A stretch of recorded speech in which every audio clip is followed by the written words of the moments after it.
గురుగారు, మొదటి ఉత్తరం చూద్దామండి. విజయనగరం నుండి నారాయణరావు గారు పంపించారు. పిల్లలకు ఏ రోజున అక్షరాభ్యాసం చేస్తే మంచిది తెలియచేయండి అని అడుగుతున్నారు. అక్షరాభ్యాసము అనేటువంటిది అతనికి జ్ఞానతత్వంలో విద్యావంతుడై సంస్కారవంతుడై దేదీప్యవంతమైనటువంటి కీర్తి ప్రతిష్టలను గడించటానికి ఏర్పాటు చేసేటువంటి ఒక దైవచింతనా తత్పరతో కూడినటువంటి ప్రక్రియ.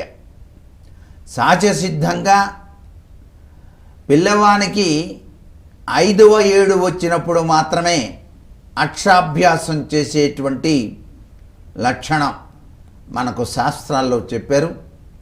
ఇప్పుడు నవీన కాలంలో తొందరగా తమ పిల్లవాడిని ప్లే స్కూల్స్ ఇలా చిన్న చిన్న ఆటలు నేర్పేటువంటి పాఠశాలకు పంపించాలి. కాబట్టి అక్షరాభ్యాసం అనేటువంటిది 3వ ఏటనే చేస్తూ ఉన్నటువంటి ప్రక్రియ కూడా కనిపిస్తోంది. పిల్లవానికి అక్షరాభ్యాసం చేసేటప్పుడు అత్యంత విశిష్టవంతమైనటువంటి తత్వాన్ని ప్రసాదించేటువంటిది మనకి దసరా పర్వదినాల్లో మూలా నక్షత్రం.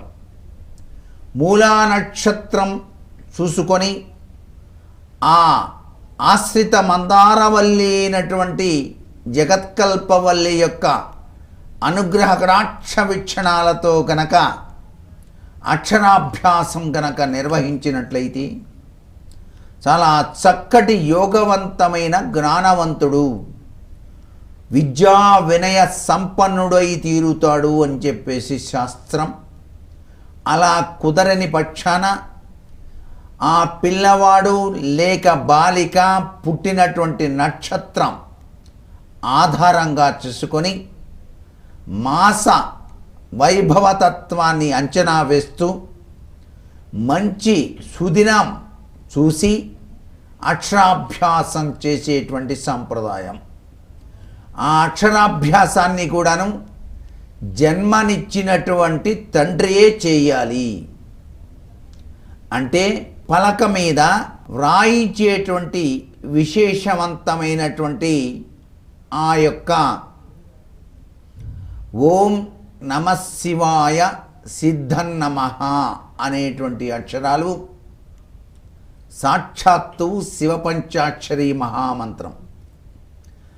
ఆ మంత్రాన్ని తండ్రే తన తనయుడికి లేక బాలికకు చక్కగా ఆ పలక పైన అక్షరాలు వ్రాసి దానికి పూజ చేసి, గణేశ పూజ, సరస్వతీదేవి పూజ చేసి పిల్లవాడి చేత కానీ బాలిక చేత కానీ 3 సార్లు అంటూ దిద్దించాలి.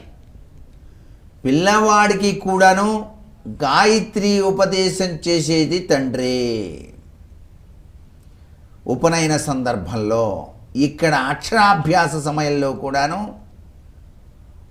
చక్కగా తనకు కీర్తి ప్రతిష్టలు తెచ్చేటువంటి ఈ బాలుడు ఉన్నతవంతమైనటువంటి విద్యావేత్తగా,